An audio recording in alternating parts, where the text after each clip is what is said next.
7 ሰዓት ላይ መርሐባ ሲወጣ ግባ አለ። ፖሊስ ነው? አዎ። እንዴት ሽንት ሻልሽና ገባለሁ ወይ አልኳቸው። አይ ግባ ሲል አልገባም አልኳቸው። አይኔ ሽንት ሸንቼ ገባለሁ ብዬ ስናገራቸው ግሊዘሩ ተዛ ያፈረሰ መጣ። ቆርቆሮ እየናደ ነው። የናደ ሲመጣ ደነገጥኩኝ። ልቤን በጣም ደነገጠ። ይሄን እንደዚህ እንዴት እንደዚህ ይሆናል ምናምን አልኩና እቤት ውስጥ ስገባ ናውጣ ስልኬን አምጣ አለኝ። ስልክ ሊደውሉ ነው ብሎ? ስልኬን አምጣ አለኝና ስልኬን ተቀበለኝ። ከዛም በኋላ ቀጥላለኝ። ይህ እንደኔ ሐሳብ የግለሰቦች ፍላጎት ነው ብዬ አምናለሁ። እነኚህ ግለሰቦች ከዚህ ጉዳይ ላይ ምንድነው የሚያተርፉት? መንግስትና ሙስሊሙን ማህበረሰብ ማጋጨት ነው? የመጣውን በትግል የተገኘውን ሰላም ማደፍረስ ነው ወይንስ ሌላ ዓላማ አላቸው?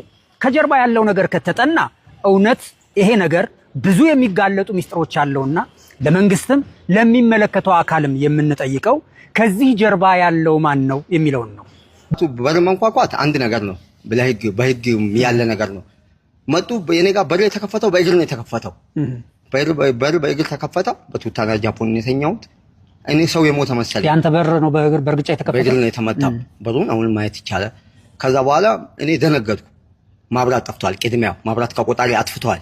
ራሳቸው ማብራት አጥፍቶ ነው የገቡት። ማብራት አጥፍቶ ገብተዋል። ጫጫታው መጀመሪያ የሆነ ሲጥ የሚል ነገር እየሰማን ነው። እኔ ብቻዬን ነው ያለው። ከዛ በኋላ ውጣ አሉ። እኔ ደንግጫለሁ፣ ተኝቻለሁ፣ ተደናበርኩ። ስልክ አምጣ ተባልኩ።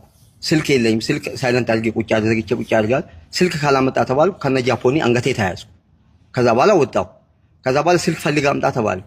እንደምንም ፈልጌ ገብቼ ስልኩን ካስቀመጥኩ በጣም ቼክ ከሰጠው በኋላ ተመልሰ ገብታ ልብስ ልበስ ተባልኩ። አንድ ሸሚዝ ለበስኩ። ጫማዬን አደረኩ። ሽፍን ጫማ ማድረግ አይቻልም ተባልኩ። በትክክል አፍርሰው ብረቱን ይዘውት ቢሄዱ እንኳን ሀገር ትጠቀምበት ነበረ። ሀገር የኛም የሌሎችም የሁላችንም ስለሆነች። ነገር ግን የተደረገው ሰዓት እላፊ ነው የመጡት። ከመጡ በኋላ የአካባቢው ማህበረሰብ በመስጂድ ውስጥ ያሉ ኮሚቴዎችንና መሰል አካላትን መተው በማስፈራራትና በማናገር አንድ ቦታ ሻይ ቤት ላይ በመሰብሰብ ከዛ ተመልሰው ሄደው ሌሊት በዶዘር መተው የሚችሉትን ያህል ወስደዋል። የተወሰደውን በቪዲዮ አሁን የምትመለከቱት ነው። ሱፊ ሲደርስባቸውና ህዝብ ሲመጣ ግን የቀረውን መልሰን እንዳንጠቀምበት በምታዩት መልኩ ይሄን የመሰለ ብረት ወረቀት እስኪመስል ድረስ ጨፈላልቀውት ሄደዋል። ለምን? ይህንን ጥያቄ ማጣራት ያለበት የጸጥታ አካል ነውና እባካችሁ የአላህን ቤት አትድፈሩ።